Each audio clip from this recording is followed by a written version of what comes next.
Hey, what's up you guys? Hey, what's up you guys? Hey, what's up you guys, and welcome to another conspiracy video, or Shane Dawson's conspiracy video, or a conspiracy video featuring Shane Dawson's conspiracies.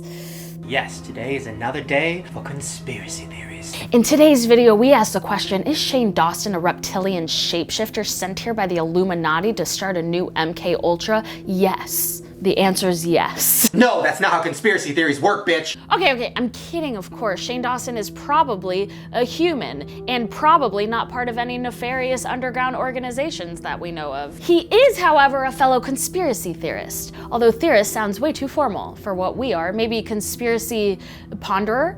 Conspiracy tickler? No? Bad? Okay, I agree. That was gross. Don't think I haven't noticed that you've commented on so many of the Dark 5 videos. You've DM'd me on my Instagram, on Twitter, about how much I remind you of Shane Dawson. I don't necessarily think that we're similar, I don't think that we're cut of the same cloth, but we are both loud people who enjoy conspiracy theories. And I actually love the dude. I don't know him personally. That'd be cool. What's up, Shane? I'm nervous now, I feel like he's looking at me. So here are my top 5 Shane Dawson conspiracies. Number 5, Poppy is a robot. I try to stay away from these kinds of conspiracies because they're a lot like the creepypasta of conspiracy theories. They're super fun, super entertaining, but not a lot based in reality. But Shane does a great job of delving into YouTuber conspiracies. Conspiracy is a strong word for stuff like this because it is mainly just fun little, it's kind of fanfic based around your favorite YouTubers, and one of those people that he talks about is Poppy. If you don't know Poppy, this is Poppy. Hey, come here. Hi everyone, I'm Poppy. Welcome to Poppy's world. I don't even know where to start. Zoinks a million. So I understand why a bunch of conspiracies would surround this enigmatic creature. So many people have asked me if I'm in a cult. I'm not in a cult. Yeah, so that's proof that she's not in a cult. But not proof that she's not a robot and or an alien? I don't know. She does seem like a robot. She does kind of seem like a clone. She feels like an alien from another dimension. He also mentions the fact that no, she's just a musician trying to sell records. It's pretty obvious what is happening here. No, she is not a cult. No, she's not part of the Illuminati. And no, she's not a robot, although that would be really fucking cool. She's actually a pop singer trying to make it big in the music industry, and as you guys know, it is literally impossible to make that happen. So I guess in a way, Shane was right. Poppy is kind of a robot in that she is directed by other people, but I support what she's doing. I think it's weird, and I like it. I get the whole thing, and your music is good. Your music is actually good. Maybe you're the highlight of my low life. I know, I hate to admit it, but music's kind of good. But no, she's a human person, just with good hair dye. Number 4, Jesus is an alien. The alien. Alien conspiracies. Yes, alien conspiracies are my favorite because, honestly, I believe all of them. It's no secret that I'm a little skeptical when it comes to religion, but I think I can speak objectively here and say that Jesus was 100% an alien. No question. Jesus is actually an alien.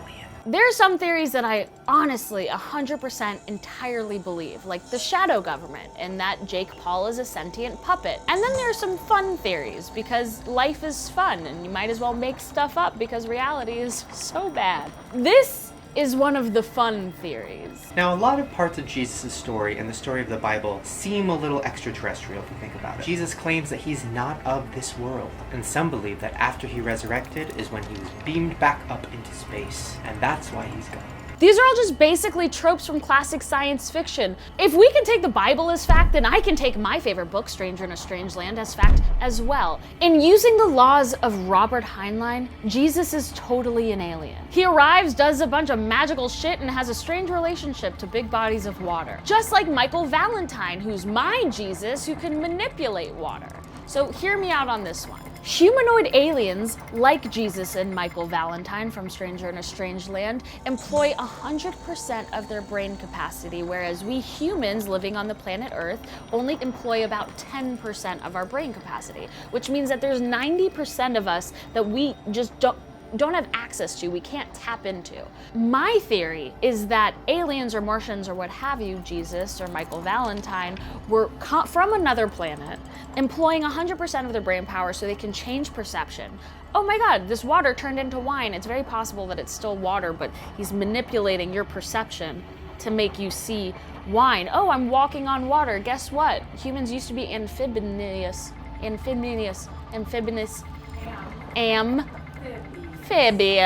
So is it possible that aliens just never evolved out of that and have kept properties that allow them to walk on water? I would say 100% that's possible. A few moments later. Okay, so here's what the Scientific American says, that the fact that we use 10% of our brain is complete bullshit, but hey, that's rude because it completely debunks my theory about Jesus being an alien. So if Jesus isn't an alien, he's Chris Angel. So I really hope he's an alien.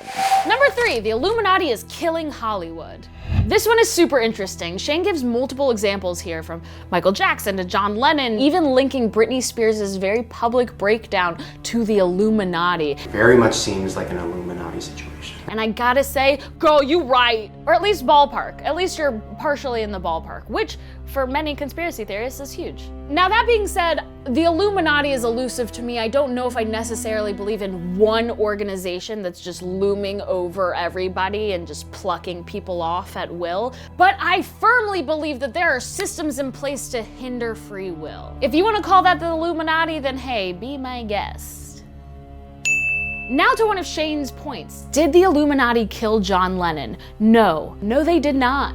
A crazy fan did. Now, as you guys know, John Lennon died back in 1980 because he was shot by a crazy fan.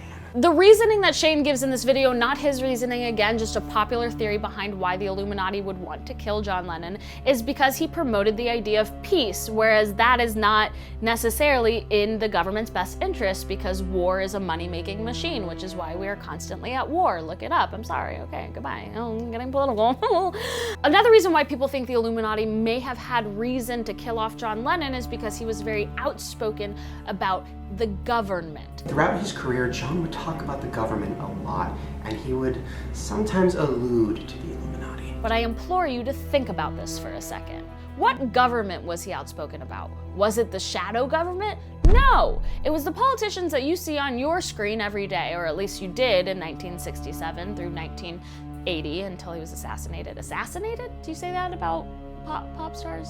If John Lennon is speaking out about the public government, meaning the US president, the prime minister, what have you, he's validating it, which is in the Illuminati's or the shadow government's best interest, because he's saying, hey, look, these are the people making the decisions, these are the people in power. If you're bringing attention to these people and you're putting the blame on these people, it takes the blame off of something else. You'll often see this used in the news, clever scapegoating. A big, terrible thing happens, and then behind the scenes, you'll see, or not see, a bill get passed. You never hear about this bill until it's too late, because that's how the world works. We're always trying to distract you. And as for Michael Jackson, A lot of celebrities die in the same way, and a lot of them die without anybody seeing it. Whitney Houston died of drugs alone in her bathroom. Heath Ledger died of drugs alone in his house. Michael Jackson died of drugs alone in his home. there is something more to this than what we see. I'm obviously not an authority on this, but I will say anybody who is slowly murdered by their doctor over the course of years is a point of concern for me. This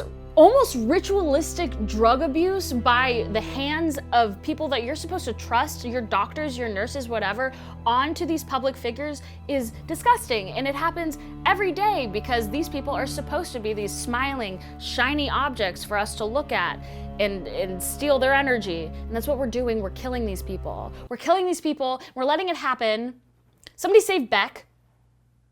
Somebody save Beck. There's so many of these stories, and it's happening every day, and people think that, oh, well, it's just a product of the business, just like the next thing that I'm gonna talk about very briefly. I'm just gonna touch on it. I'm gonna make you guys do the heavy lifting on that one because I don't wanna talk about it. Number 2, Hollywood's grossest secret.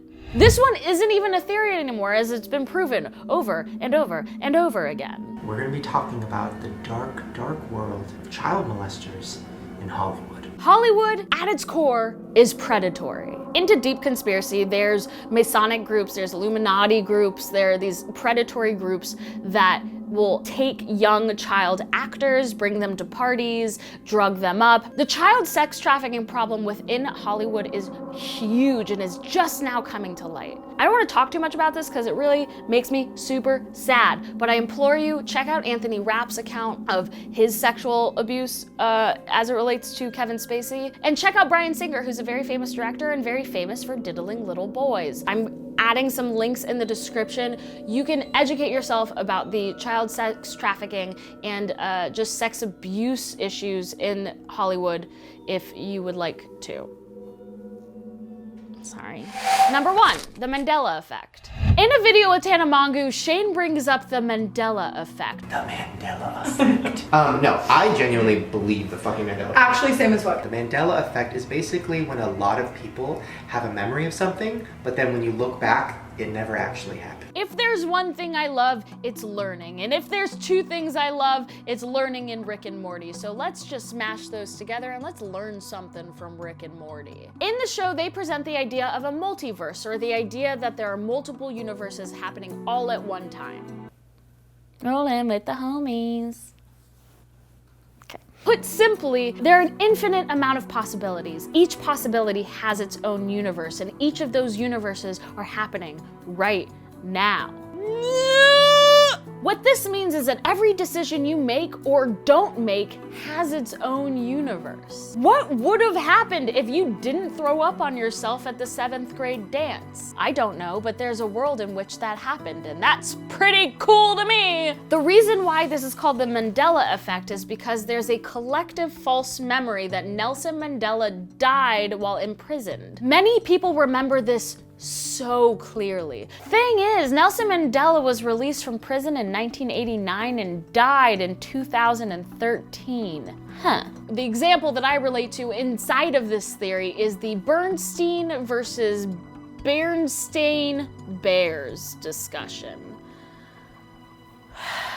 So everybody remembers the Berenstain Bears being spelled E-I-N. I mean, I grew up on these books and these cartoons, and I remember very specifically it was Berenstain Bears. Then I find out, nope, it's been Berenstain Bears the whole time. I was with a few friends the other night and we were discussing this theory and we all agreed that it was spelled with an E, so what happened to us? We didn't grow up together, we didn't know each other. One of them I didn't even know before that night, and we all had the same collective memory. Confusing, huh? Maybe not so, maybe it's fucking multiverse. At some point, my very correct and good universe, the universe where it's spelled with an E, collided with this weird, murky, upside down universe where they spell it with an A. Our timelines collapsed. There was a glitch in the matrix, if you will, and we're leftovers from that timeline in this timeline. Maybe there's a world where there's a Rachel walking around in a world of people who spell it with an E and she's the only one spelling it with an A.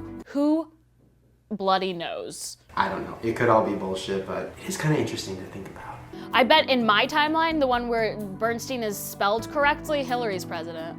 Just saying. Well, there you guys go, some of my favorite Shane Dawson conspiracy videos for today. I hope you enjoyed it. I love that guy. Let me know if I missed any that you enjoy. Let me know if I offended you, Shane. I don't think I did.